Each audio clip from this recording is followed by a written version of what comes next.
This is the Gambling Gauchos. Hey, if we keep playing and fighting for each other, and no matter what happens, we just say, what's next? That's all we do. Somebody turn on some damn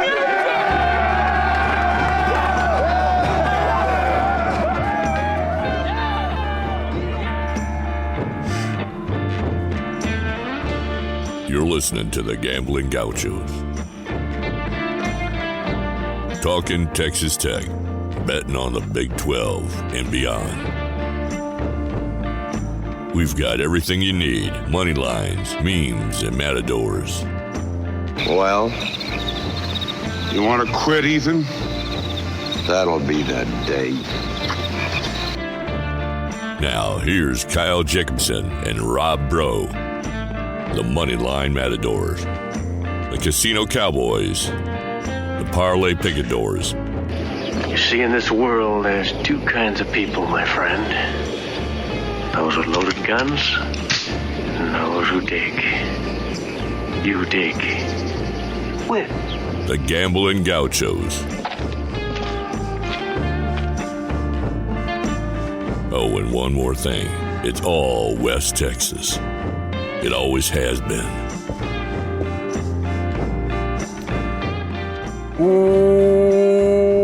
Welcome to the Gambling Gauchos. I'm Rob Rowe. He's Kyle Jacobson, live in the Cardinal Sports Center studio.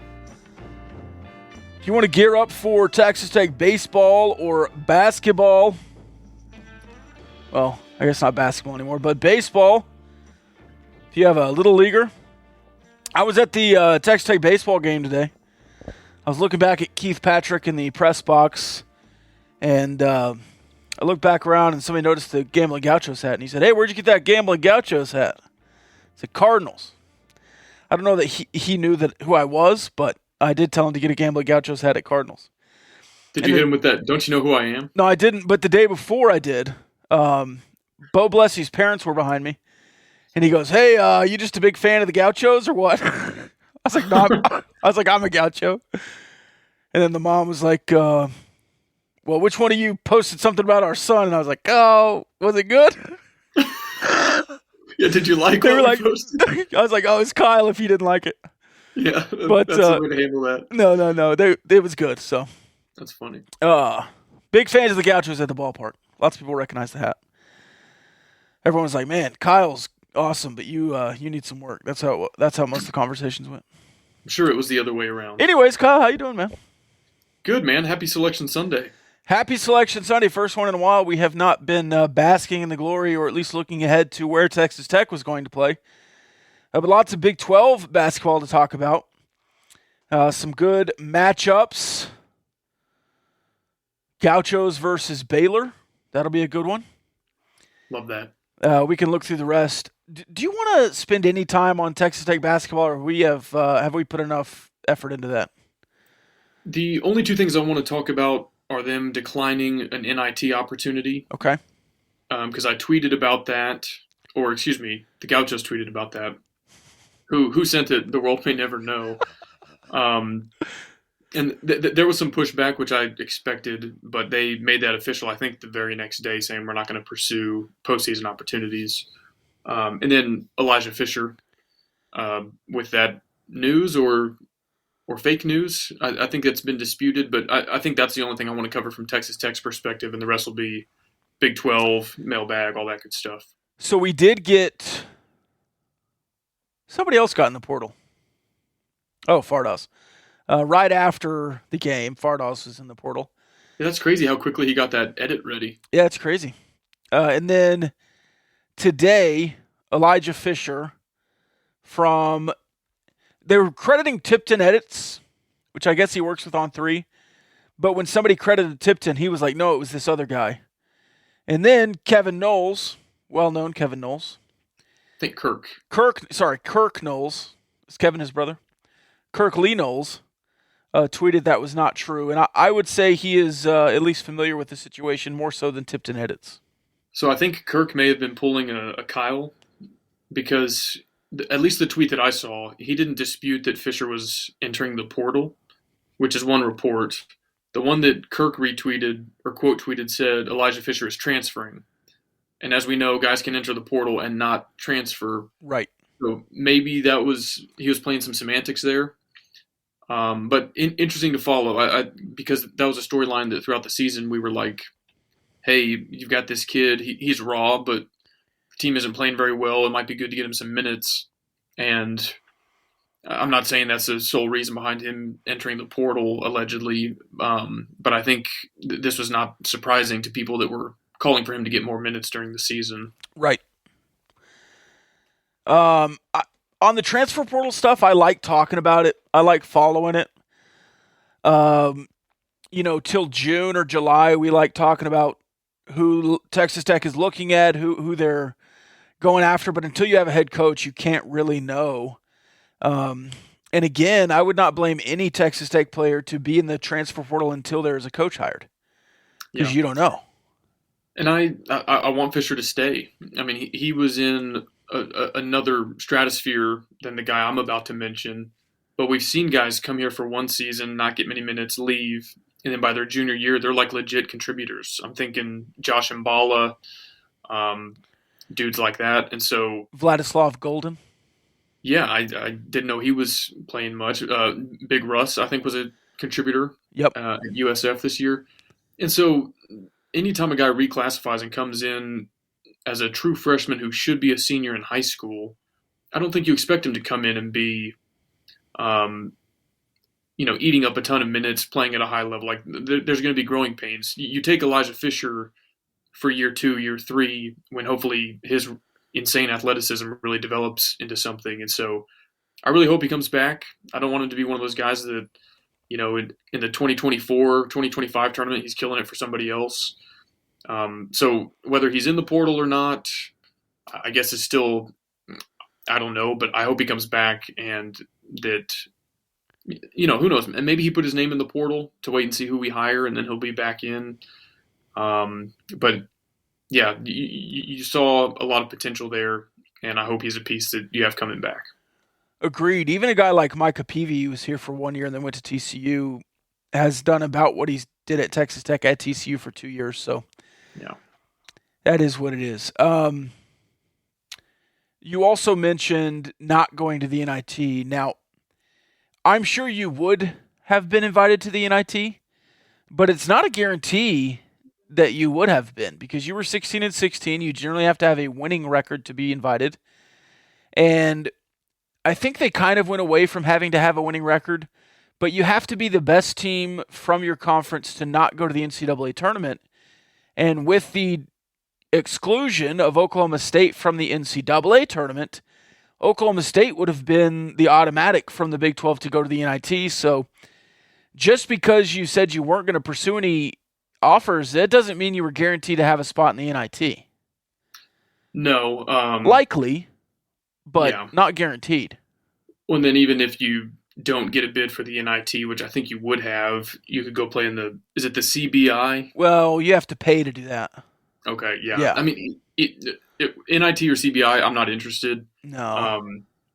And the pushback that we got from that tweet, well, it was exactly what you'd expect. These guys worked hard all season. It should be their decision. The young guys need more experience.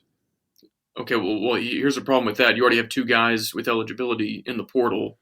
And so if they're looking for other opportunities, they're not going to sign up for some exhibition tournament. They're going to go start taking visits somewhere else.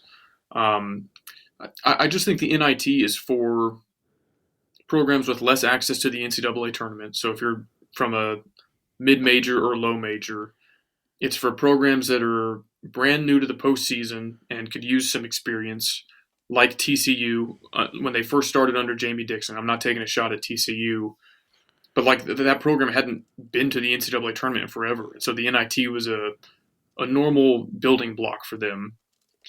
The NIT is not for programs whose coach is under suspension or was just fired and who's missing the NCAA tournament for the first time in 5 seasons. It's just not. Like, you clearly have internal issues. You need to get your own house in order. You don't need to be playing an exhibition game in a tournament that, for all intents and purposes, doesn't matter. And I get that, we want the young guys to play. Okay, they played 32 games. are 2 more, especially for giving Elijah Fisher 8 minutes, is that going to make or break anybody's development? No. And so I think it's kind of I get why people say that. I just don't agree that that outweighs all the downsides of going. Well, and who's coaching them? There's no staff. Yeah. Allegedly, I don't think there's any staff left over now. Maybe there's some staff retained eventually when a new coach gets in. Speaking of new coaches, 2 tweets from coaching changes on Twitter, which I always thought was pretty plugged in, but they've been pretty snarky this go around. I don't know if a new guy got the password or what. Because I've heard in the past that is an account of some ex-coaches and guys plugged in other places. It's like 5 or 6 dudes with one Twitter handle that they all share, so they have some plausible deniability. But earlier in the week, they tweeted, I cannot, say this enough, how wild this is, but Barrett Peary kissed so much ass when he was in Lubbock that he's a candidate for this job. If he is, cool, but that's because he was a really good recruiter and has been a successful head coach in the past and made relationships while he was here, not because he was kissing ass. And then again today, If anything, Rob, sorry to interrupt, his departure sounds like it was expedited by him not being willing to kiss the ring and bend the knee. And so I don't know all the inner workings. I don't know where that came from on the Coaching Changes Twitter account. It sounds like there's an axe to grind there. I mean, it does. It's all about phrasing. You can say, oh, well, he just kissed everybody's ass. Okay. Or was he just a really personable guy who's, like you said, is great at building relationships? If that's the case, that's not any fault of his. Well, and he specified that he kissed a certain donor's ass. Yeah. It feels like there's a certain amount of, I don't know, an ex-assistant coach that is running that handle and got pushed out by a donor or something at his previous stop, and so he doesn't want donor involvement. I do just want to say one small thing about a very small segment of the Texas Tech fan base that is upset that Dustin Womble is on the search committee and is in and around the involvement for hiring the next coach. We begged, as Texas Tech fans, for decades to be a part of the big boys. We wanted to have donors. We wanted to have T. Boone Pickens. We wanted to compete at the highest level. We didn't want to have any more stepping stones. We didn't want to have to do all of that, right? Now you don't. You're one of the big boys because of guys like Dustin Womble, and he's going to be involved. He's also a regent. He's not just some dude out there. So quit crying and accept the help because he's done a ton of good for the program, and I don't think it's been detrimental at all. Now, there's a lot of people that just don't know the whole story that are blaming the donors for souring on Mark Adams because he didn't win enough, and that's why they fired him. And if that's your opinion, you're just a little bit clueless. Do you think Oklahoma State football, do you think that program is in a better state than it was 15 or 20 years ago because of T. Boone Pickens? Yes. Do you think Texas A&M football today under Jimbo Fisher is in a better state because of their donors' involvement? Yeah, I mean, yes. You do? Better state than when? Than they otherwise would be? Than if they had normal donors, I guess? I mean, they paid for one of the best recruiting classes ever, and what did that do for them? Well, I guess what I'm getting at is there's a right way to do big money donors, and there's a wrong way to do big money donors. Yes. And so the fact that we have one, and we have more than just Womble, but one in this instance, isn't a bad thing in and of itself. Right. Now, if he's like literally telling Kirby who to hire and like meddling, then that is where it becomes a problem. But I don't think any of us are upset that, we're going to have a new south end zone or that we have the Womble indoor practice facility or any of that. So you have to take the good with the bad in some sense. And like, if you're worried about the perception or whatever, okay, like I get it. But like the alternative, like you're saying, is to not be at the big boys table. Can I ask you a personal question? Sure. Would you rather have Kirby Hocutt make a unilateral hire for the next basketball coach or Dustin Womble?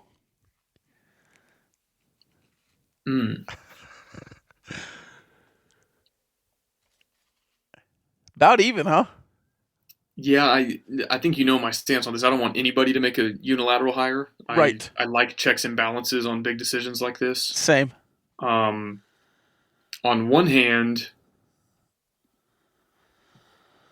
Kirby is a professional at this, right? Like he gets paid big money to make these kinds of hires. On the other hand, it's Dusty Womble's money. He's got a personal stake in it. I don't think he's gonna write a check for somebody he's not like absolutely certain of. And I'm not saying Kirby's like real nonchalant about it, but I think Kirby's in an easier position when they have to buy out Mark Adams. It's not coming out of Kirby's wallet. It's coming out of the donors' wallets. I don't know. I'll say Kirby because he's the pro, but Right. I'd rather they work together and find a good candidate. Yeah. That would be my ultimate preference. And I guess I don't think we talked about the committee yet. I've got a few thoughts. Love Norrance Odiase. I love that he's involved.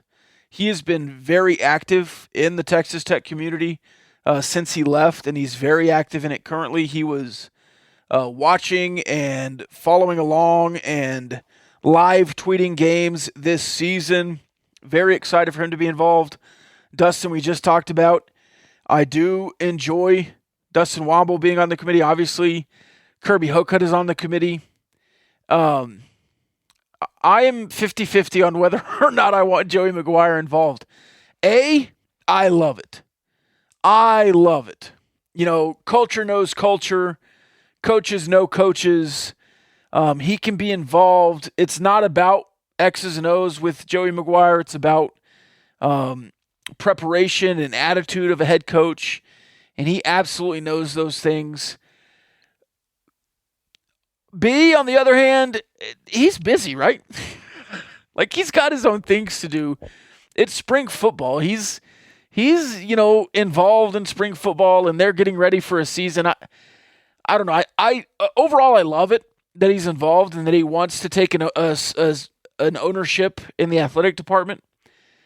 But this isn't, the booster club back at Cedar Hill or whatever. This is high level Texas Tech athletics, and I don't know. It's a little, it's just new, I guess, is what it is. So I like it. I don't want people to think I don't like it, but it's just odd.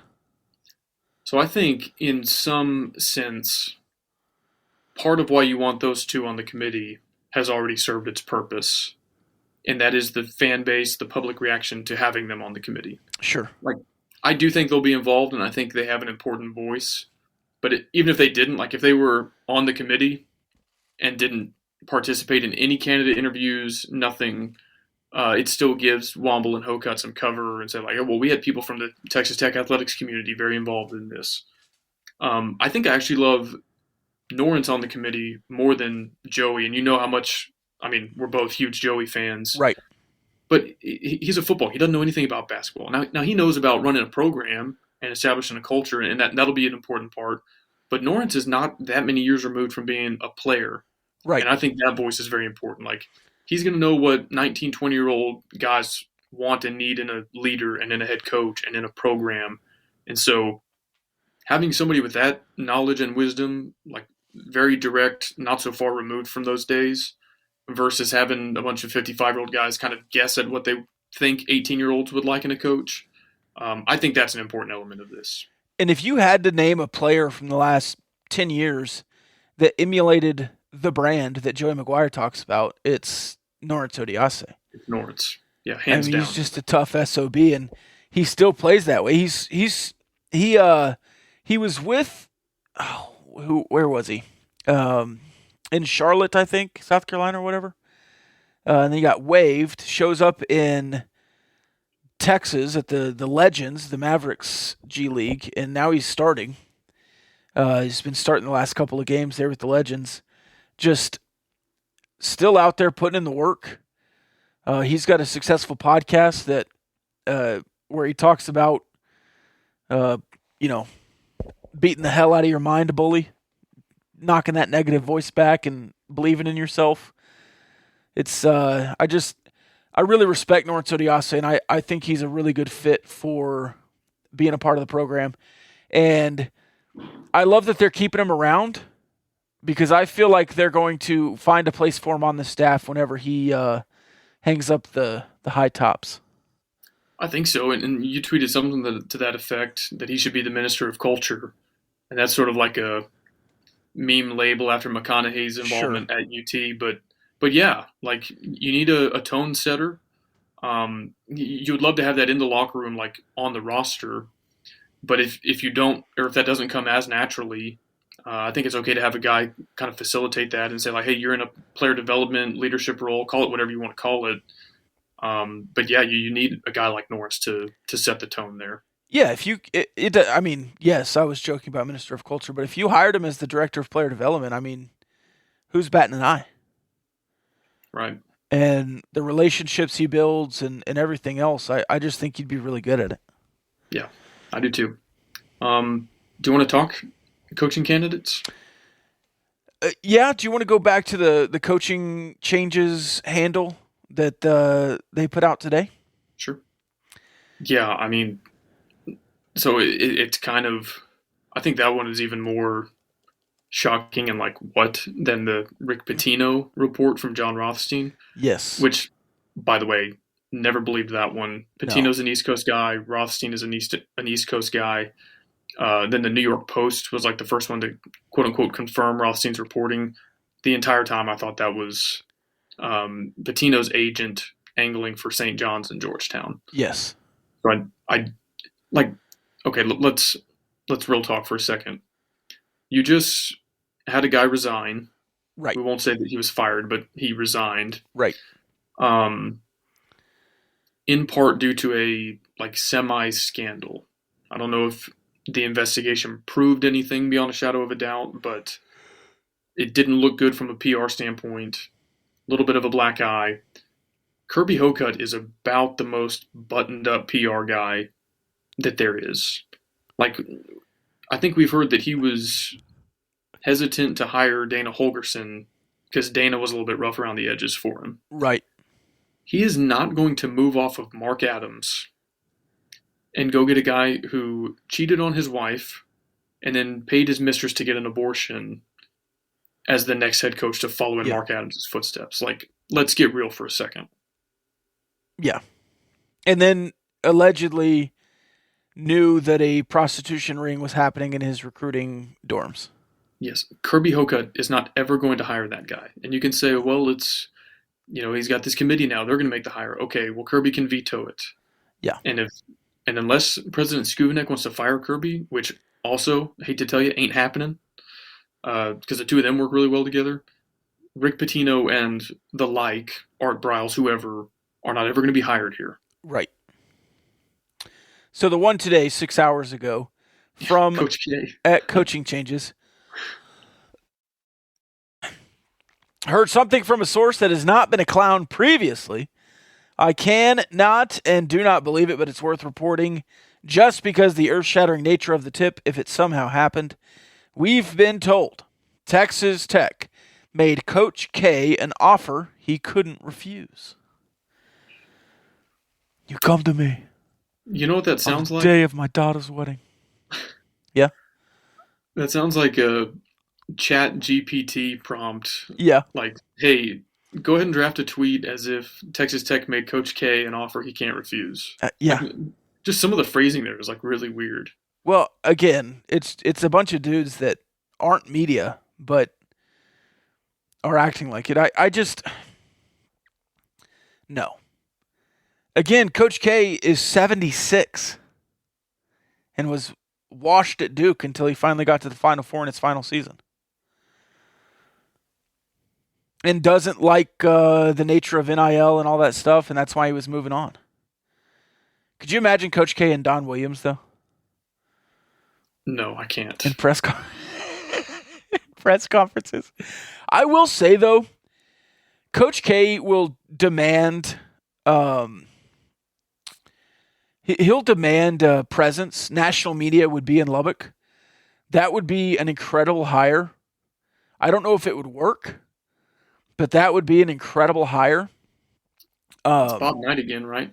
It's Bob Knight again, yeah. In a lot of ways. In a lot of ways. And it would invigorate the fan base. It would be a huge splash. But at 76, what are you getting out of him? 3 years?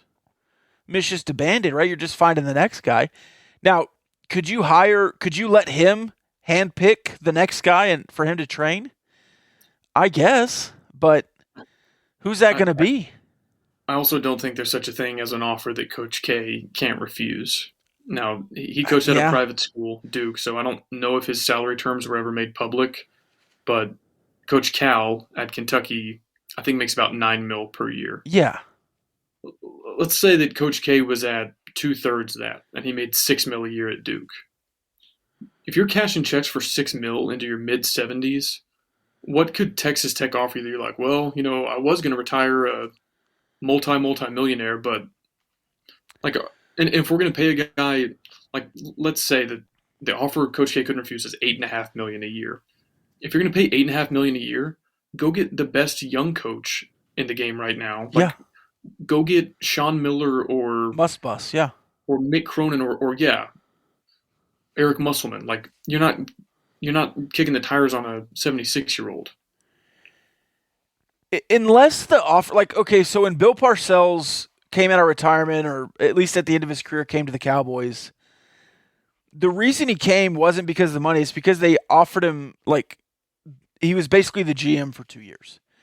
You get full control. You get to shop for the groceries, he called it.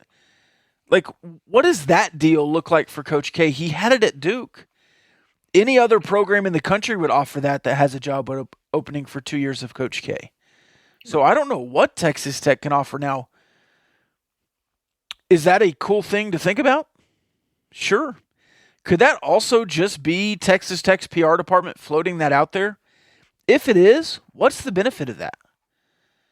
That's like Texas floating that they're, Urban Meyer's doing house shopping. Urban Meyer's wife is doing house shopping in Texas, or Nick Saban's wife is doing realtor searches in Austin, and then hiring Charlie Strong and Tom Herman. Yeah.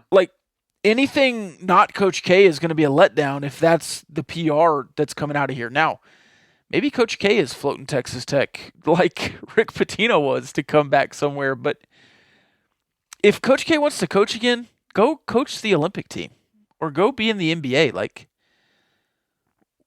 It doesn't make sense to me. Now, you said another name I would really like to go after, Mick Cronin. But at UCLA, he could live and be in and around the Pac-12 for one more year and then go to the Big Ten. Yeah. Let's talk more realistic candidates. And I realize that the term realistic might be subjective, and a guy that you and I might think is realistic, one of our listeners is going to say there's no way that's possible, or a guy we think is unrealistic, somebody might insist is a possibility. I think Grant McCasland is the most common name, and if you and I were odds makers, he wouldn't be he wouldn't be like he would still be plus money, but he'd be the shortest odds, I think. Correct me if I'm wrong. I think so. Can you poach a Big 12 peer like an Otzelberger or a Tang? I think it's unlikely. I'm going to say this before we get too far down the road here. In baseball, it's 3 strikes and you're out. In coaching searches, it doesn't matter if 46 guys tell you no. Right. You can still hire somebody on attempt number 47. And so you don't have to find the guy in the second or third interview. You can go take a shot that you think has a 1% chance of working. You can try that 50 times. Yeah. And I know that make him say no is like a meme. But yeah, call Billy Donovan and be like, hey, 4 years with the Bulls, y'all stink. Do you want back in the college game? If you do, we've got incredible facilities. We'll pay you well. You'll be in the best conference in the country. And maybe he wants to interview. Who knows? Now, that's just an example. Sean Miller, would he leave Xavier after 1 year? I don't know. Probably not. But do you call him and say, like, hey, man, how much do you make right now? Is it 2.5? Yeah. Like, if we doubled it, would you want to interview? I think there's limitations to that. Like, yeah, you're not getting Calipari, right, from Kentucky, but I don't see the issue with making 15, 20 guys tell you no and say, like, no, I don't want to even interview for a 50% salary raise. I'm good. And if they tell you that, great. So anyway, who's realistic, who's not? I think McCasland is. I know locations right now better than I know names. Oral Roberts. Yeah. Paul Mills. Mississippi State, is that Jans or Johns? Yeah, it's a soft J. Yeah. Jans. Florida Atlantic is Dusty May. Believe so. They're 31-3. I don't know how good their strength of schedule is, but 31-3 is 31-3. Who else have we heard that? Barrett Peary. Do you bring him back? Was his time as an assistant here encouraging enough that you might make him the head coach? I've joked about a lot of guys on Twitter. But the Coach K report from Coaching Changes is so funny because I was like the very first one that we tweeted a picture of him and said make him say no, and I was like, that was an obvious joke. I think the only one that I haven't really been totally sarcastic about is Sean Miller. Like you've said before, what he got in trouble for at Arizona is now legal. Now, I think it'd be tough to pry him away after 1 year, and I know a guy you like, Shaka. Would he leave Marquette? I don't know. They have it rolling. They're a 2 seed. But guys like Shaka and Sean Miller, call him and say, hey, man, how much do you make? If we gave you $1 million more per year, would you come interview? And see what they say. And I thought Shaka did a really good job at Texas. He just didn't ever seem like a good fit. He feels like a good fit at Texas Tech because Texas Tech naturally has a chip on their shoulder and feels like an underdog, even in the conference. And over there in Silk Pajama Land, it just never felt like that. Yeah, I mean, he recruited really well. He had NBA guys Yep. over and over. And some of it, too, might have just been endemic to that program and that culture because they'd have good teams. They were a 3 seed in the tournament, lost to Abilene Christian. And so, he had other teams that weren't that highly seeded as well that never made it that far in the tournament. I think he might have only won one tournament game at Texas. Well, they won the NIT. Yeah, sorry. He did not. Just specified there. He did not. NCAA tournament. He did not win an NCAA tournament game. Wow. But yeah, I'm not out on Shaka. If McCasland is one and done in the NCAA tournament, I would not hire him. I know that seems really short-sighted. I don't think they made it. They lost to UAB. That's and they true. Did not get at large. Well, if he wins the NIT, I would move on as well. I think McCasland, and this is not a shot at him, McCasland is a guy who can be number 15 or 20 on your list after you call Sean Miller Shaka Smart. Right. And make them say no, right? Like, that's a big meme. But seriously, why would you just pass over Shaka Smart and make Grant McCasland your first interview before reaching out to guys that have done it at this level before? Let's see. Sean Miller at Xavier, a 3 seed. Buzz Williams is a name I've heard from Texas A&M. I don't know. He's a 7 seed. Isn't he an Aggie? Didn't he go there? I don't know, but I wouldn't hire him. I just have seen people say that. Yeah. Arkansas and Illinois, those are 2 head coaches that people have talked about in regards to this coaching search, or at least the last coaching search that Texas Tech had. Underwood and Musbus allegedly involved in that.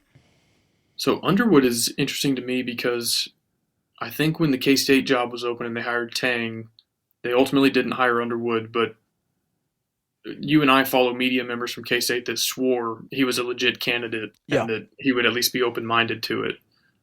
I would imagine he's well paid at Illinois.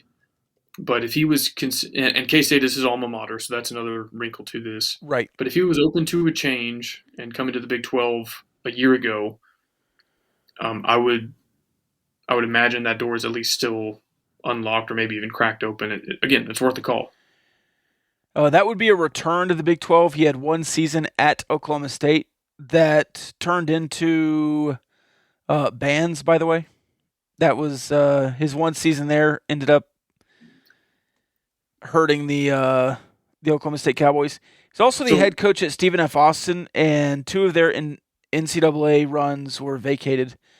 Do you remember Holyfield was there? Yeah. Mm-hmm. At Stephen F. Austin, and then I think you played him and beat him in the tournament. That was, I believe, Underwood was there at that time. You miraculously covered, I think, a 9-point spread in that game, but they almost beat you. It was like really close till the final 3 minutes, and then that was you covered with free throws. First Elite Eight run? No, yes, that was Zaire. Yes, so that was a 2018 squad. I was at that game. Oh, maybe not. Maybe that wasn't Underwood then. I think he beat West Virginia in a 12-5 game a couple years prior to that. But hey, if we're talking baggage, if any coach has baggage or recruiting violations from pre-NIL, I do not care. Yeah. To me, it's like I was going to make an analogy, like the legalization of marijuana, not to get political. Right. Like, okay, yes, that was against the law in some states. Now it's not. Like, if you're now in most states, if you get caught with that, it's like whatever. So if guys are paying players when probably everyone was and they just got caught and now it's legal, I don't really consider that a detriment.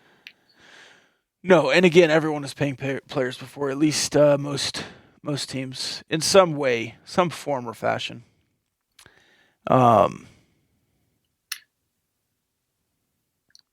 So I see in the chat Ben McCollum. Yep. I'm intrigued by that. I'd be open to it. I just haven't seen that discussed anywhere. Like, I don't know if he's a consideration. And we've been reaching out to people to see who is in consideration. I legitimately believe they're still coming up with a pool of candidates. A draft board. And I don't know that they've even really started the process to hiring the next guy. And what's a date? Let's say April 1st. Over under April 1st, under being before April 1st, that a coach is announced. Not zeroing in on, not likely to go, legitimately announced here at Texas Tech. April 4th is when Mark Adams was announced. I'll say before. Yeah, I think after. I just don't think any coach that, unless the guy you're going to hire is in like the Final Four, then I think you'll have time to wrap it up before then. Yeah. And, hey, I would love to hire. I don't even know who's going to make the Final Four this year. If you get one of those guys, then great. So I'd love to be wrong, but if it is McCasland, I mean, you could be interviewing him right now if you wanted to. And if it's a guy that loses in the first round at a mid-major or whatever, you have a couple weeks to wrap that up before April 1st.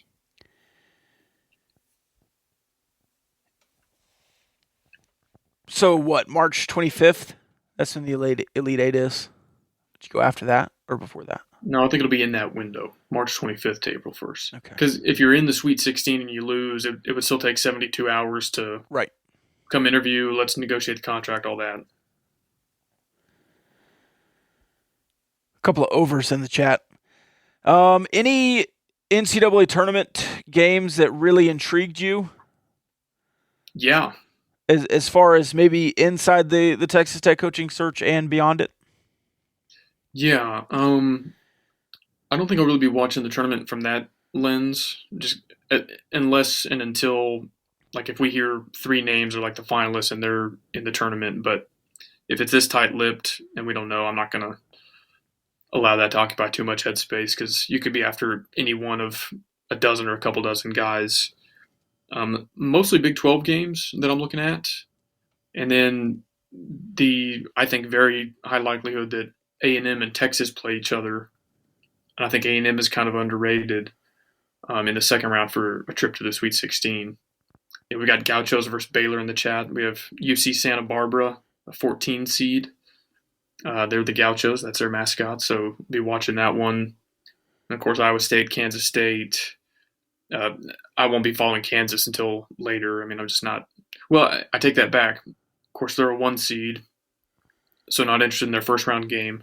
But I think whoever wins that Illinois-Arkansas game in the 8-9 could be at least an intriguing matchup for Kansas. Like, those two squads have some athleticism. They played big boy basketball all year. They're not going to be phased by just showing up and seeing Jayhawks across the chest. So that could be a compelling second-round matchup. There are a lot of really compelling second-round matchups. If West Virginia can get through Maryland in the first round, they'll be matched up with Alabama. And West Virginia, that 8-9 game, so they're I think we've alluded to this before, but the computers love West Virginia. Like if Ken Palm was seeding them, they'd be like a 4. I think they're Ken Palm 14 or something like that. So they're way better analytically than their seeding shows, and that's a bit of a rivalry game. Like they've always been on an island in the Big 12, and they've always wanted to play Maryland, Virginia Tech, Pitt, and so I think that's intriguing for sure. Kansas State, assuming they win, they would get a probably Kentucky squad or Providence in the second round. That'd be a good game. Iowa State feels like they got screwed with a 6 seed, and they're probably right. And they get the winner of the play-in 11 game between Mississippi State and Pitt, I believe. And I think those are dangerous. Those every year there's a play-in team on the 11 line that goes to the Sweet 16, or at least it seems like it. So I would hate to be the 6 playing the winner of an 11-on-11 matchup. UCLA went to the Final Four from that 11 seed several years ago. Yeah. I would much rather be the 5 in that seed than be the 6, or I'd much rather be the 6th than the 5 there. The 5 has to play Drake, and then obviously the 1 seed in that is Houston, who without Sasser is kind of a hurt Houston team. Now, Iowa State Xavier is going to be, if they make it through, is going to be very interesting. And then potentially Iowa State Texas, Texas A&M. They're in the second round, but the Sweet 16 could be Iowa State Texas, which also would be very interesting. On this A&M versus Penn State matchup, the 7 versus 10, winner gets to play Texas, barring a, I think, 15-point upset. People are like, well, hold your horses. The Aggies might not win that one, and like, sure, they could lose. But at least one analytics source, T-Rank, since January 1st has A&M as like the 6th best team in the country. Penn State's 47th in that same time span. Yeah. So I was surprised to see, I think the Aggies opened as like 2.5 or 3-point favorites. I thought it'd be more like 5 or 6. I think it's at least pretty likely you get A&M versus Texas in that second round, which I think is great. I'm just a guy who likes rivalries. So, and I think A&M might be a better team than their seed number indicates. That is a really tough draw for Kansas, having to play Arkansas or Illinois in the second round, because both those teams have underperformed but have high ceilings. Yeah. TCU, Arizona State, or Nevada should be terrifying for them, but if they get through that, it's only Gonzaga that's waiting on them in the 3-6. That's going to be tough for TCU as well. Do you think Oklahoma State got snubbed? By the product of the Big 12, yes. Like Nevada in that 11 seed, Mississippi State, Pittsburgh, are both of those teams better than Oklahoma State? I thought Oklahoma State would be in 11, Arizona State, Nevada. What's the other play-in? Texas Southern, that's the 16. Yeah, those are the 2 11 play-ins. I don't know. Do I think Oklahoma State should have got in the Big 12 tournament? Yes, I think the Big 12, the NCAA tournament, I think the Big 12 is an 8-bid league, but win more. Don't go 500 or below 500 and struggle, and I don't know. Yeah, I see both sides of it. They went 8-4 in what was a mediocre to poor non-conference slate. Yes. Had they even gone 9-3, 10-2, they're probably in. Yeah. On the other hand, the committee, correct me if I'm wrong, but I think the net rankings were born out of the committee saying we need a replacement for RPI. We're going to invent our own metric that's going to help us make these decisions. And I'm pretty sure Oklahoma State finished with a higher net by like 15 or 20 points than some of the last four in. And so I could see from there, and I was like, hey, we did well according to this formula that y'all invented. And I'm not saying like always the highest net teams have to go, but I would want an explanation on like how are we higher in net by 15 or 20 points than some of these teams that got in ahead of us. Yeah. By the way, the Lady Raiders are going to the women's NIT. Are we hosting? I've not seen that yet. They are not the automatic qualifier from the Big 12. That was Kansas. Finished ahead of you in the seeding. But as much as we kind of decried the men going to the NIT, I think that's really special for the women. The women's NIT is more historic than the men's NIT, at least later into the history. The men's NIT was actually, it used to be more prestigious than the NCAA tournament, but it's certainly taken the back seat now. But I believe the men's NIT is 32 teams. The women's NIT is a full 64. And people are going to think I'm a hypocrite if they weren't paying attention to my reasoning earlier for why the men should not go to the NIT. The women's program is in a different place. You haven't been in the NCAA tournament since I think 2013. That's the last postseason period. So, this is a program that needs it. The coaches and the players. And if Texas Tech hadn't been to the NCAA tournament in the last 10 years, the men's, I would say, let's take an NIT bid and learn how to play in the postseason. And a lot of people talking about how the freshmen need more growth in the men's side. I want it for these seniors. I want Bryn Gerlich and Bree Scott to go have a deep run in a tournament because they've earned it. They put in their dues on a couple of bad teams, and now they have an opportunity to go deep into a tournament and maybe even host in Lubbock for a couple of times. And they have a head coach who's not under suspension. That's true. Full staff, actually. My whole logic about the men need to get their own house in order is true, and that's not the case on the women's side. Their house is in order. This is the tournament that they've qualified for. I think it's a good idea for them to go play in it. And by the way, I feel vindicated that Texas Tech athletics department agreed with me, apparently, by saying we're not going to play in the postseason. Yeah. Vindicated, huh? Selfish. I am wrong.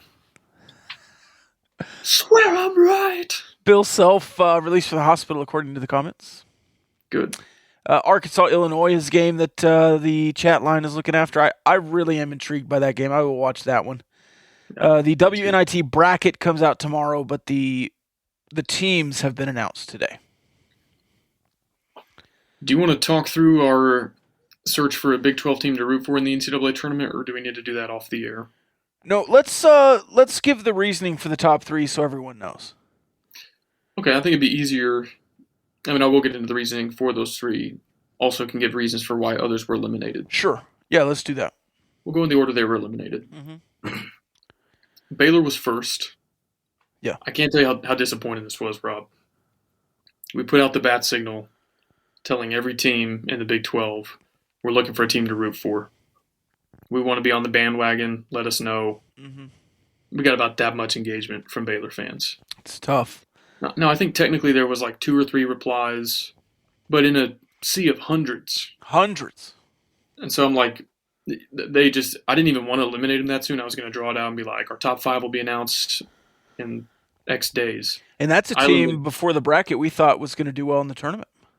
Yeah, and a team that would be fun to watch. Really good at offense, not good at defense. I can get down with rooting for a team like that. We have for a long time. Yeah. So that was disappointing. Baylor was never considered. Do better next time. Kansas was next. It's strictly a case of we wanted somebody with some kind of underdog story, a chip on their shoulder, we're not going to pick a 1 seed that might be the odds-on favorite to win the whole thing, to repeat. It's just, and honestly, we got more engagement from Kansas fans than I was expecting. So that's why Kansas was out. Next was TCU. For obvious reasons, they were never going to be picked. That's why any tweet about TCU had the hashtag trust the process. I was trying to signal to the fans that, no, obviously we're not considering rooting for TCU in the tournament, you bozos. TCU, the only team in the basketball NCAA tournament and the college football playoff. Yeah. Interesting. I just saw that tweet. I guess Michigan didn't make the tournament. Yeah. Which I'll say this too on TCU. I just kind of flamed them a little bit. I think things have gotten a lot better since the Brian Carrington incident. Yeah. So I think time heals all wounds. I wasn't ready to go there yet. So anyway, those 3 were never considered. And then we had Oklahoma State, unfortunately just did not qualify. I think they probably would have not made the top 3 anyway, just based on engagement and storylines. I wouldn't have been confident enough that they would even win the play-in game. Right. And so it's trying to balance. We want an underdog, but we also want somebody we can root for in more than one game. So that's how we arrived at the top 3. Kansas State and Iowa State have always been elite fan bases on Twitter. I think friends of the Gauchos.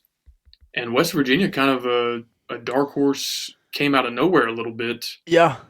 Their fans, they want a piece of the Gauchos, it seems like. I'm going to be honest. I was way out on West Virginia.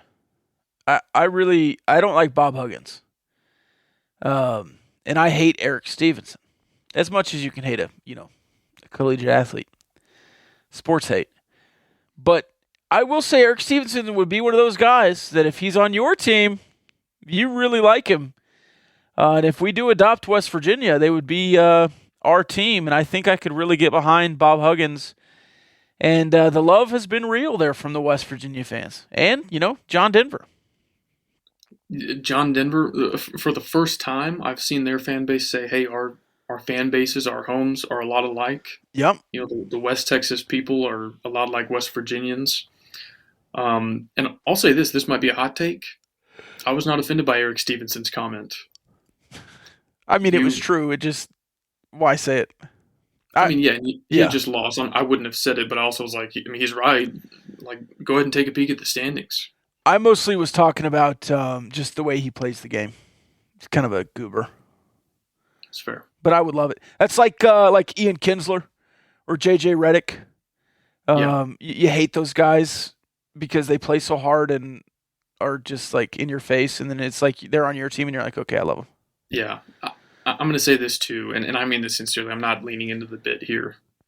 It's going to be hard to choose one because, I've actually grown to really love all 3. And now I'm just making this up. Like, if we don't pick West Virginia, we don't pick Iowa State, I'm worried about the backlash. And I think I texted you this. I was like, I don't know how actual prospects do this, who have relationships with coaches on staff. And then you got to say, man, I really do love all 3 or 4 of these schools, but I have to pick one. I have a top 2. Are we releasing that publicly? I wonder if our top 2s are the same. I think we both have West Virginia in our top 2. I think so. And I think you could. Fair. I think you could garner my other top choice. I'll say this as well. In full transparency, I had an edit made because I've made alternate Gauchos logos for every fan base, every color scheme. Right. And I was like, I think I know how this is going to go.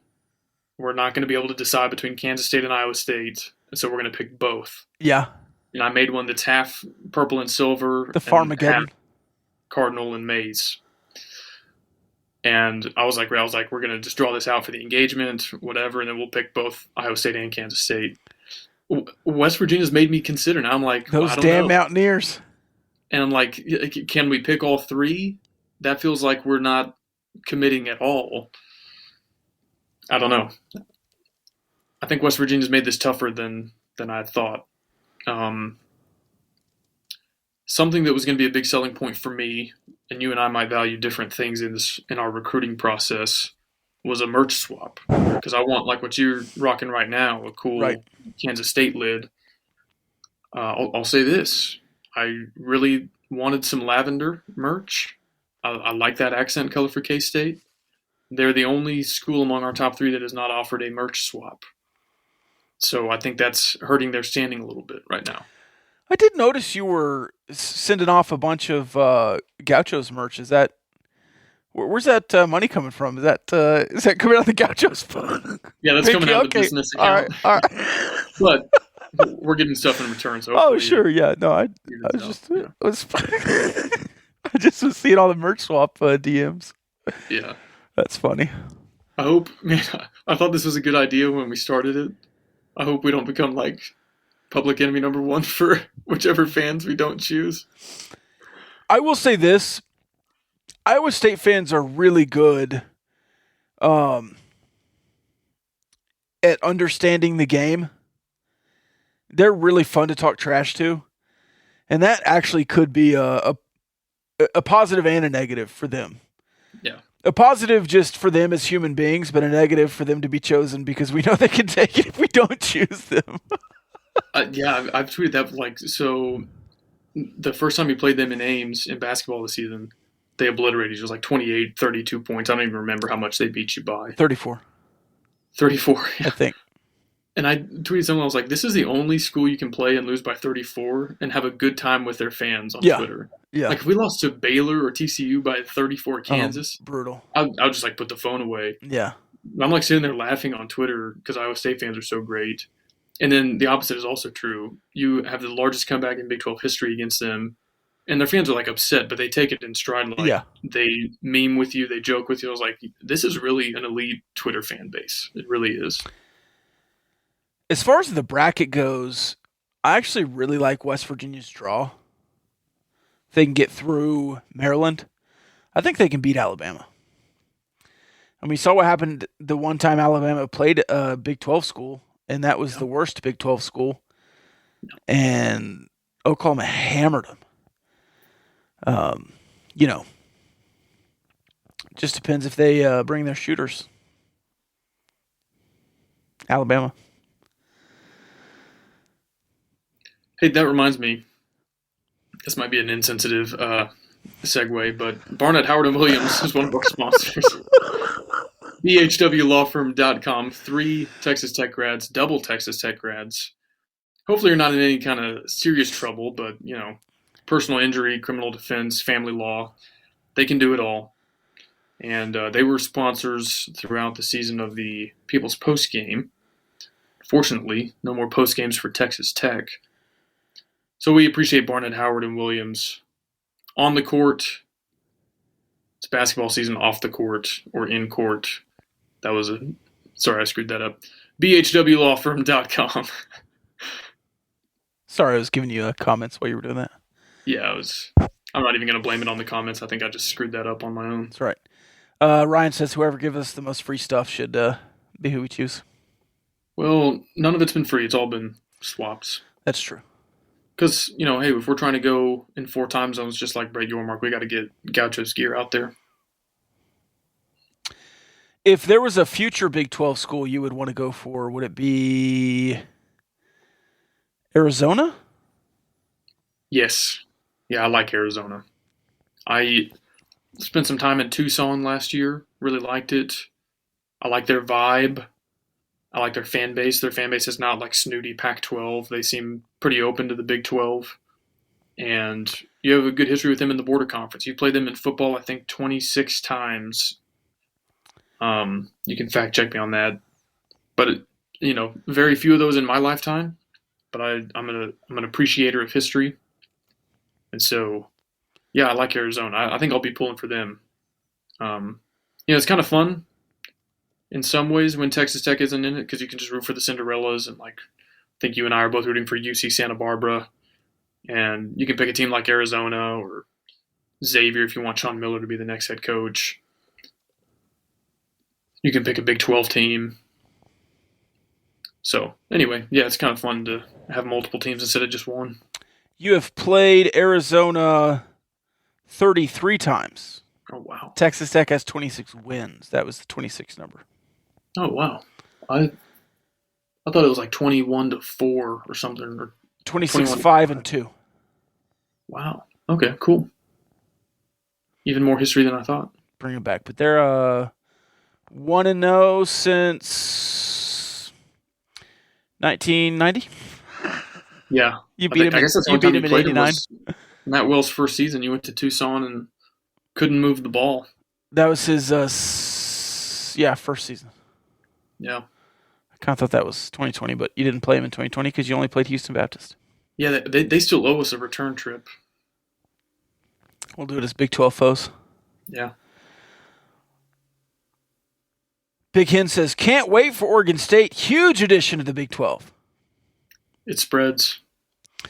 Ryan says, go Aztecs. Future Big 12 school, San Diego State. Or anything else on the tournament or otherwise? Coaching search, I think we've covered it all. I think so, too. We'll need to get to the Diversified Lenders mailbag. Yes. But before we do, Rob, I made some burgers today on a new grill. It's one of those like flat top grills. It's like real portable. You can take it camping. So not like the full setup. And I think I did okay given the circumstances, but I was nervous it wasn't going to turn out well. If I wanted the best burger I've ever had, I'm actually going to Regino Barbecue. Did you see that tweet of that guy eating barbecue in Virginia? Yes, with the macaroni noodles. Yes. With no cheese. I thank the good Lord above every day that we're West Texans and we can go eat Regino Barbecue. ReginoBBQ.com. Hit him up on social at ReginoBBQ. Big Hen's mad I didn't invite him to the cookout. It wasn't that good, Big Hen. It was like a very mid burger. Was the it a line griddle? long. What? Was it a griddle? So I was just trying to finish the ad read for the people who pay us for airtime here. What was up? Go ahead. The lines are long because the barbecue is so good. Get there early or order ahead of time, ReginoBBQ.com for the best barbecue in West Texas. Now, sorry, Rob, what were you asking me about? I was just asking you about your grill. Was it a griddle? Was it a flat top? Yeah. Like a, was it Blackstone? Yes, I think so. Okay. I didn't know you had one of those. I just got it on Friday. Welcome to the family. I love those things. Yeah. Have you Yeah, it's done a close. full breakfast yet? No, I think that's. I want yeah. to like scramble some eggs on there, make some pancakes. Hash browns are great on there. Yeah. The shredded hash browns. Yeah. Tech baseball in 2 minutes. They beat Iowa 2-3 in the 2-1 in the series, 2 out of 3. But Dylan Carter, unconfirmed, breaks his hand today, diving into a wall. Not good. He hit 2 home runs on Friday, another one today. Of course, you lost the Sunday game today. Yeah, he's playing really well. Do you put Harrelson in center field and then Washburn in right? Defensively, you put Jarrett Curtis in center field and leave Harrelson where he is. I would say offensively you do what you say, but Washburn's hitting .058. Yeah, he started, I think, just about every game in right field last year, so it'll be interesting to see what they do. Man, bad injury luck. He was having a great season early in the year. He's always been great in the field, but he was seeing it a lot better at the plate, driving the ball with a lot of power, a ton of RBIs. So that sucks. And I know a break can be 4 weeks or it can be 8 weeks. I hope he can get back at some point this season, depending on the severity, and that he doesn't lose some of that momentum because he was playing really well. You also have some pitching due back at some point. I have no idea on the timeline. I think the bullpen has been really good, but you're still missing maybe your best arm out of the bullpen, Derek Bridges. And then Bo Blessy was slated to be your Sunday starter this season. And if we think Girton has settled in as the Friday starter, and of course Molina solidified himself as the Saturday starter, that's kind of the only piece of starting pitching that you're missing right now. And would allow a guy like Kyle Robinson to come out of the bullpen, where I think he's been stronger in that spot versus starting the game. So I still feel really good about this team. The bats are really good. You've lost 3 games, all 3 to, fairly high-level opponents, and all of them either by 1 run or in extra innings. And so you're not getting totally outmatched by anybody. In the baseball fans understand baseball, but in college you have what Ryan Hyatt calls a football guy. He kind of just chimes in every once in a while after a loss and doesn't know what happened. You won the series. And there are 3-game series in baseball. It's a full weekend. So you didn't just lose this game. You won the series.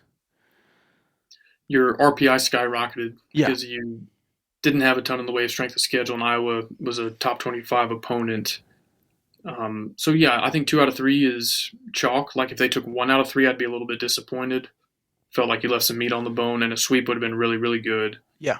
But, I'm not griping about 2 out of 3. I think you missed some opportunities today to make that a sweep, so that always kind of stings. Yeah. But, from our preview with Tech Hoops Guy, he said that Iowa's pitcher on Saturday is maybe the best arm you'll see all season.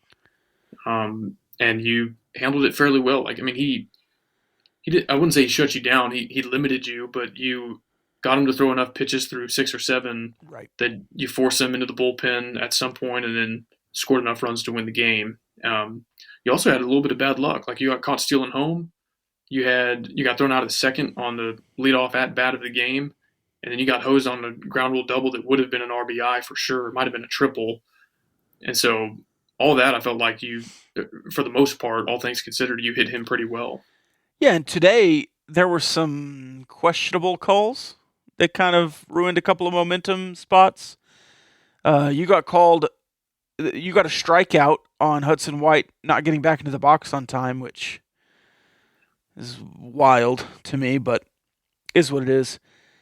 Have you watched any of the World Baseball Classic? Team USA won Game 1, but I just have a one note for you.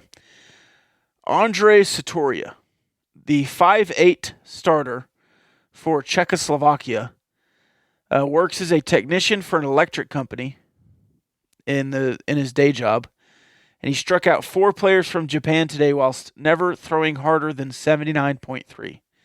One of those strikeouts was Shohei Ohtani. Wow. 5'8", throwing 79, electrician in the World Baseball Classic. I love the World Baseball Classic. So that's cool, and it's also bad, and I'm going to explain why. It's cool because that guy's going to be like 68 years old someday in a bar in Czechoslovakia where like, dude, I struck out Shohei Ohtani, who by that time will be in like the Hall of Fame. Yep. The bad part is every schmuck like me who's like a electrician or desk jockey is like, oh yeah, I could strike out Shohei Ohtani. It's like, look, if that guy can do it, I can do it. If you pitched to all 9 of the Texas Tech lineup, how many outs would you get? How much time do I have to prepare? We'll give you tomorrow. No. Let's say you get a month. So, like, you're asking how would it go if I pitched through the whole lineup? Yeah. I think I would luck my way into a couple of outs. Because, I mean, you see this in major league games where, like, the first baseman goes and pitches and they just, like, pop out or whatever. Uh-huh. I think I could maybe luck my way into some of those. Could you get out of an inning before the lineup turned over? Man, if you gave me even odds, I would say no. Okay. I was just wondering what you would say there. No. All right, the Diversified Lenders mailbag brought to you by Diversified Lenders. If you need to turn your accounts receivable into cold hard cash, call Diversified Lenders. Red Raider owned and operated. 2 generations. I would walk too many of them. Like, they would just quit swinging because I wouldn't throw strikes. They wouldn't have to swing a single time. I would just walk 9 straight. Yeah. Start bench cut movie uncles. Uncle Jesse, Scar, or Uncle Ben? From Spider-Man. You have to cut Scar, right? To give him the Kind of a scar? bad dude. I was Team Simba in that movie. Sure. Um, I was Team Pumbaa. I'll start Uncle Ben I was a young warthog. and bench Jesse. I'm surprised nobody's memed me and you as Timon and Pumbaa yet. Are you? It's coming now. What makes you say that? Which one would I be? How about this? Uncle Jesse, Uncle Buck, Uncle Ben. Start Ben. I don't know. I don't remember Uncle Buck that well. John I know Candy. I saw that. Yeah. Does the giant pancake? Yeah. I'm kind of cool on Uncle Jesse, so I'll bench Buck, cut Jesse. Start, bench, cut, axe, bits, or gigs? Guess I'm starting Bits for sure. Mm-hmm. I don't know about Gigs versus Axe. Final answer. I would start bits, bench gigs. Though, you know what? I should probably start axe. I was a state champion duet actor in high school. How about that? Getting to know the Gauchos. Getting to know the Gauchos. We did a comedy. I wore a short tie to up the comedic factor. I did since we're doing Getting to know the Gauchos in, I think, 7th grade, maybe 8th grade, at the school talent show, me and my friends did a choreographed dance to Pop by NSYNC. It was brutal. It was really good. What you got to realize. Da, da, da, da. It's not a trend. We got the gift of melody. We got the gift of Bring it till the melody. end. Do it till the end. Man, I'm tired of singing.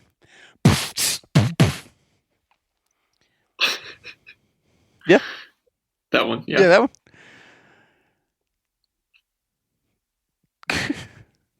This is pop.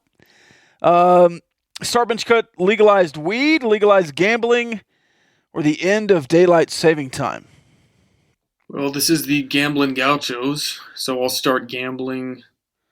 I don't know if I'm sold on daylight saving time, so I'll bench that, and then I'll cut legalized marijuana, since that's illegal. But if I did get caught with marijuana, I would call Barnett, Howard, and Williams. I would start weed, bench gambling. Smoke weed every day. Boom. God dang, that's going on no context. I have to be think careful about the that. the whole last 5 minutes we're probably going to see in about a couple of weeks. Great. Over under three. Over I under hope three. I hope my employer sees that. Smoke weed every day. Over under 3.5 home runs for Hester this year. He has 3 total in his career. I'll go under.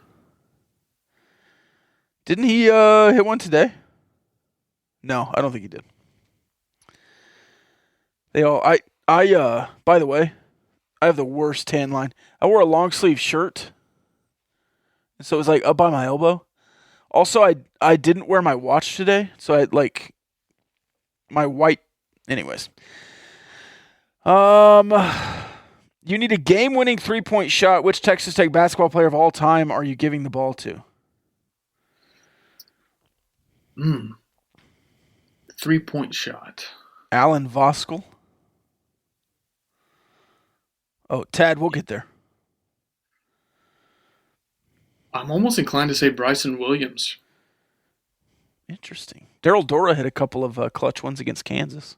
Yeah, that's recency bias. Davide 2019 Big 12 Davide. Yeah, I think Davide would be. Brandon, you know what? Brandon Francis.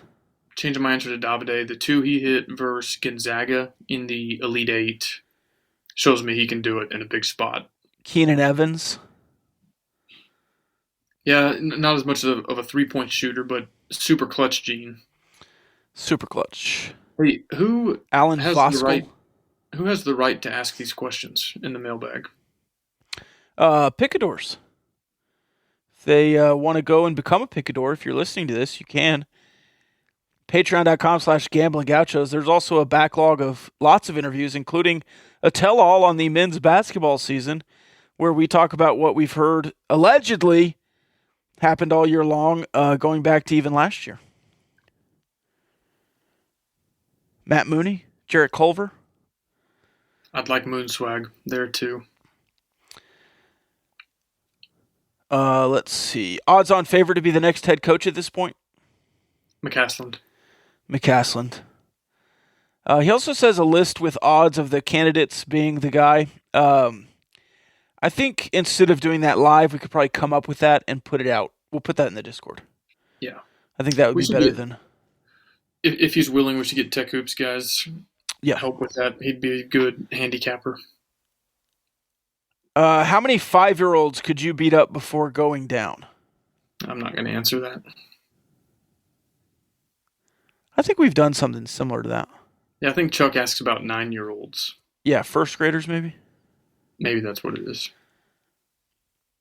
Would you rather fight 100 chicken-sized T-Rexes or one T-Rex-sized chicken? T-Rex-sized chicken would be a problem. Could probably swallow you whole. The talons, that's going to be a problem. Do chickens have large talons? I feel like a T-Rex that small is probably not a problem. Mean Max says, can I come on the podcast as a guest?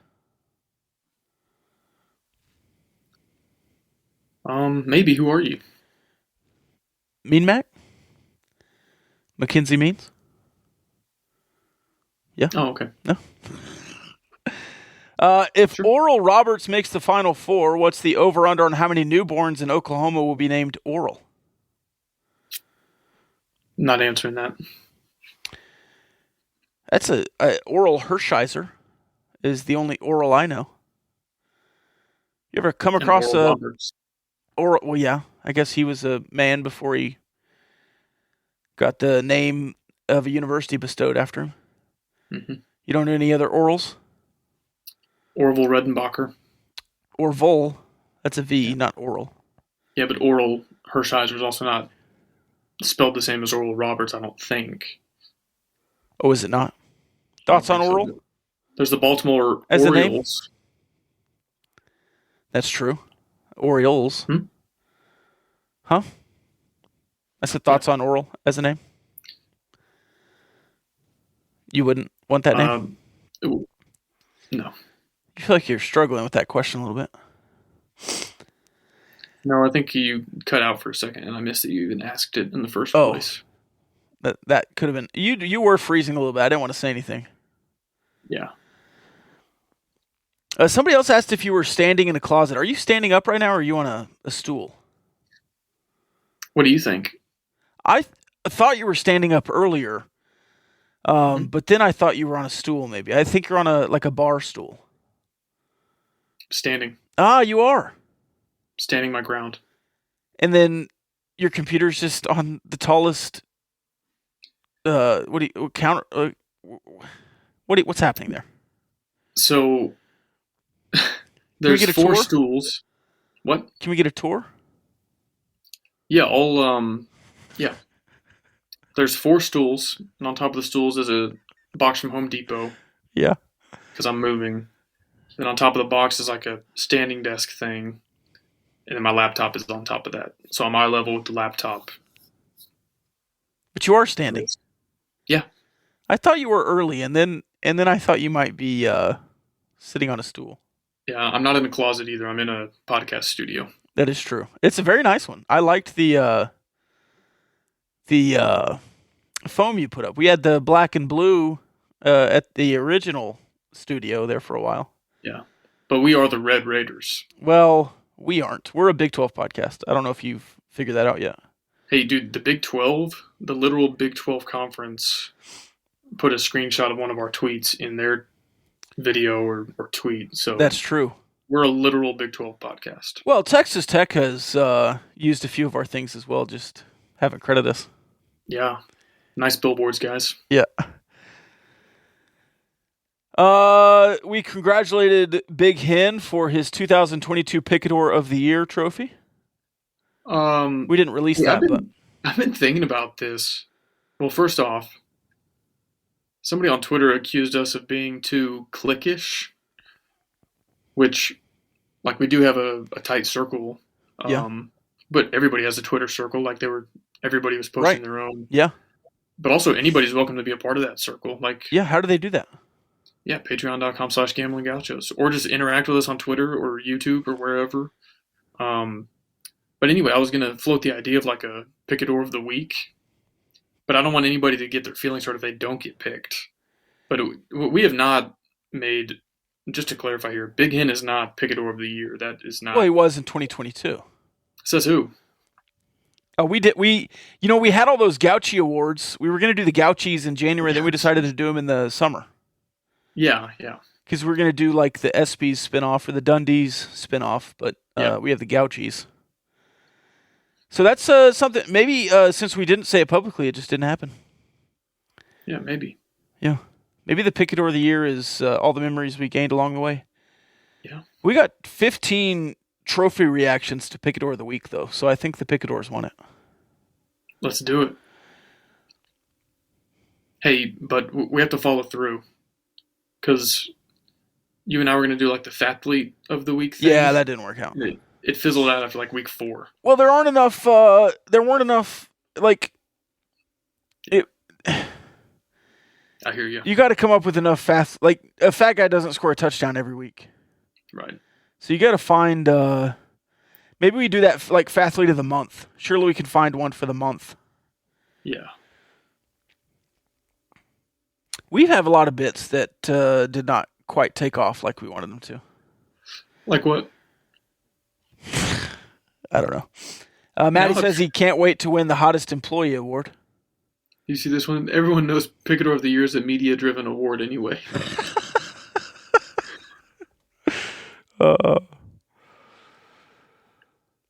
Picador you'd call for advice, Picador you'd call from jail, and Picador you'd call to hide the body.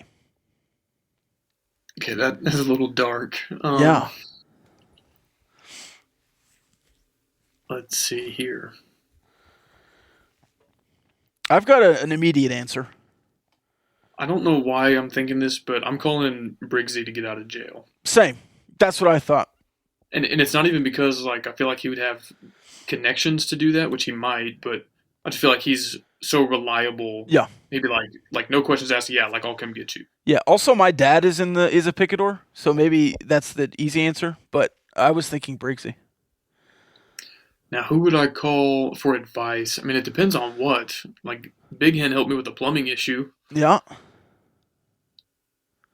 I feel like Jody would be good for certain kinds of advice. If I was like, hey man, how do I troll somebody into oblivion? Right. I feel like Ross or Chuck has a solid head on his shoulders. Yeah, Chuck's a good one. Chuck McElroy.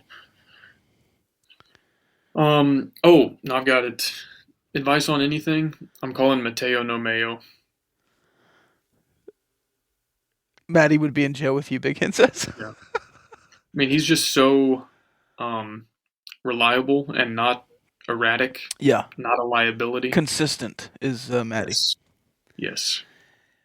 I will say to hide a body, Mean Mac, who commented again, has volunteered herself to help hide a body, which I thought was a little interesting. She says, I listen to a lot of true crime podcasts. Please feel free to hit me up for any body disposals. That's a little unsettling, but interesting. That kind of reminds me of like when Breaking Bad was real popular. Yeah. And I was like, do we need to ask questions as a society of like, they're literally showing you how to make meth on this show, and now a bunch of jokers are just going to try this in their garage? Well, I mean, everybody knew Sudafed and, well, maybe not everybody. Would you do 6 months in Huntsville for a Texas Tech football national championship? No. No. No, I would not. Not even close. in Huntsville. Start bench cut from most likely to happen to least fathomable. Texas losing to A&M in the round of 32. West Virginia beating Alabama. Kansas State Elite Eight run. I think all of those are doable. I think A&M winning is the most likely. I think West Virginia upset is the second most likely. And K-State Elite Eight, I just don't know. I've seen their fans who know a lot more about their basketball team than I do.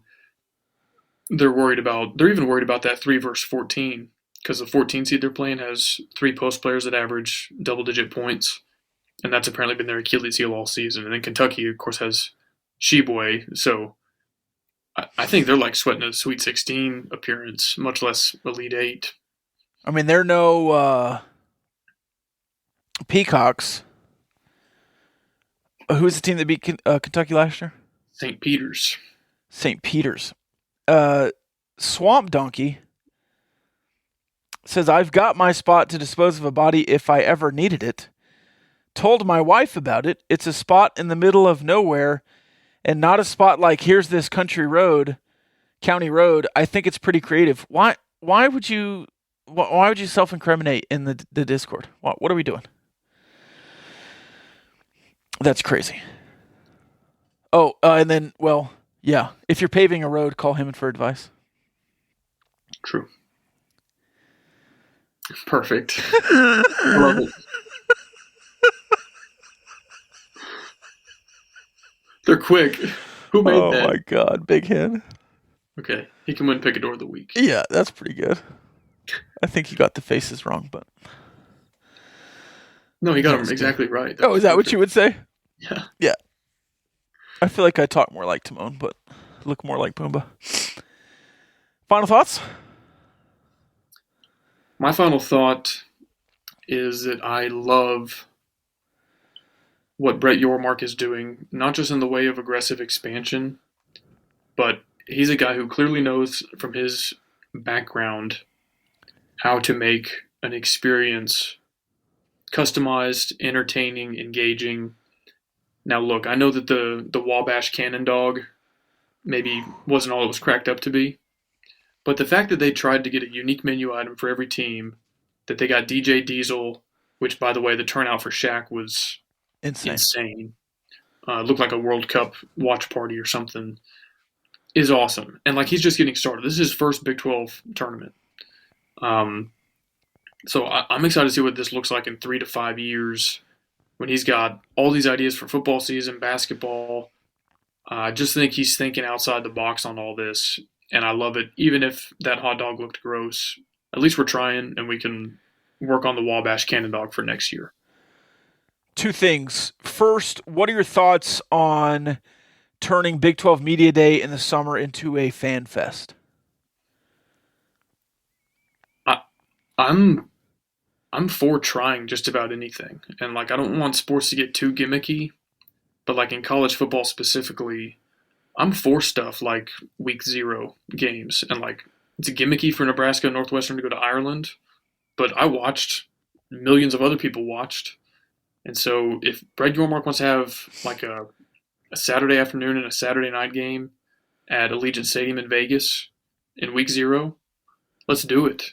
And if he wants to, revamp Media Day so that it looks totally different than SEC or Big Ten Media Days, let's try it. And if it turns out as bad as the Wabash Cannon Dog, then you try something different the next year. But I don't think you have much to lose. And no. A lot of the stuff that he's hitting on, like that DJ Diesel thing, was a huge success. And so I'm all for experimenting. You're not in a position like the Big Ten or SEC where you can rest on your laurels. Like, you have to try to create engaging experiences for your fan base and do something new, do something different. So, I mean, I think within reason, I applaud just about any effort to do something creative. Yeah, have a couple of concerts just like you did during the Big 12 Media Days. Yeah. Or Big 12 tournament. Do some meet and greets with the players that are there. Well, allow fans to ask a question or two during the press conferences. This will be floated, like, for the Dust Bowl. Play the game in the afternoon and then have a concert with one Lubbock guy, one Oklahoma guy.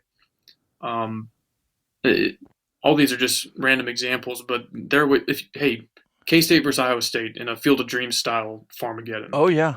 Let's do it. Wheat up on one sideline, corn on the other. Yeah. I don't know where the fans are sitting, but I love it. Maybe you do wheat to the 50 and then corn to the 50 or to the goal line. Yeah. Beautiful. Back the other way. All right, the other thing, nobody said anything about my mustache. I'm a little upset. I thought it was looking pretty good today. I got a new haircut too, and nobody said anything. So yeah, well, your hair always looks good. I think my mustache is a little better than normal today.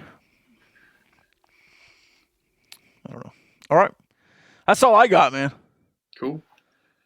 When are we going to announce our Big 12 team? We do have the top 3, right? Because okay. Yeah, that's been announced. Are you prepared to go to a top 2 right now, live? I think that we should announce the winner from the top 3. Okay. I don't think we should eliminate anybody else. We should just, whenever we pick the finalists, we announce it, but I think we should stay at 3 until the final decision. Tuesday? Tournament starts Thursday? Playing games Wednesday night? You want to announce Tuesday? Yeah. Tuesday at 8 p.m. Central? 8:06. 8:06 p.m. Central? Let's do it. And you and I have not decided yet. We've not. So we need to deliberate in-house. We're going to consult the picadors, which, by the way, Rob? Yeah? A lot of people not open-minded to this idea at all. They're like, I'm a Tech fan. That's the only school I root for. Okay, that's fair. Yeah. You don't have to come on this journey with us.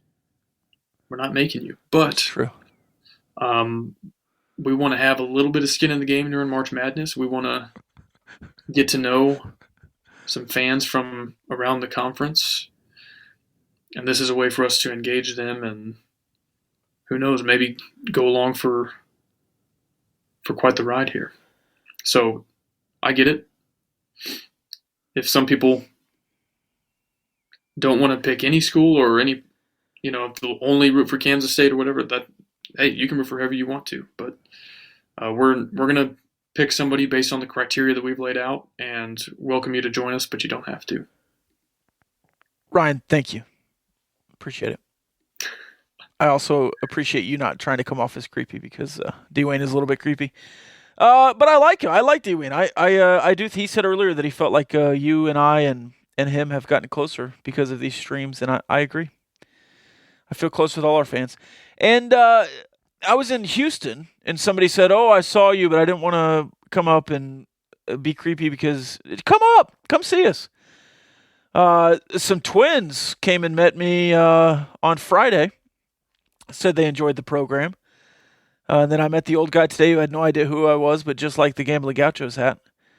And then Mr. Blessy, who just asked if I was a big fan of the Gauchos. And I said, well, I mean, I am a fan of the Gauchos, but I'm also a part of them.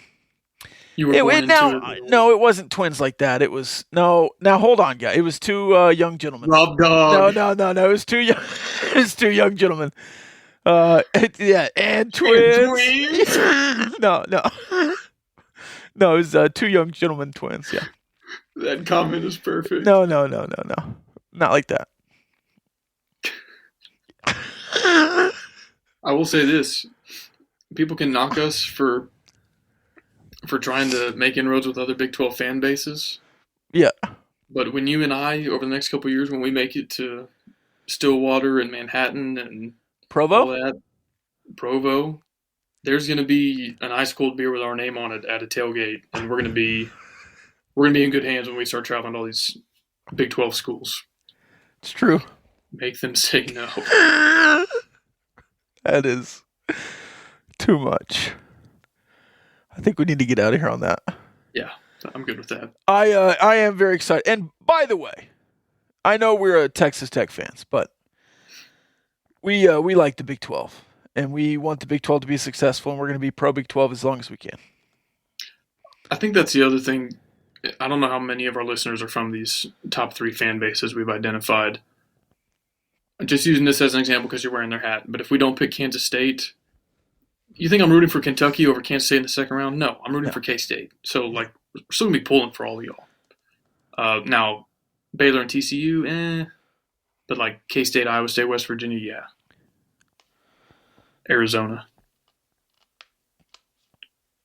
Arizona State. Oh, okay. We're going to end on this note. Steven Stevens, the last comment on YouTube, it all starts in Laramie. This dude is so focused on game one. I love that.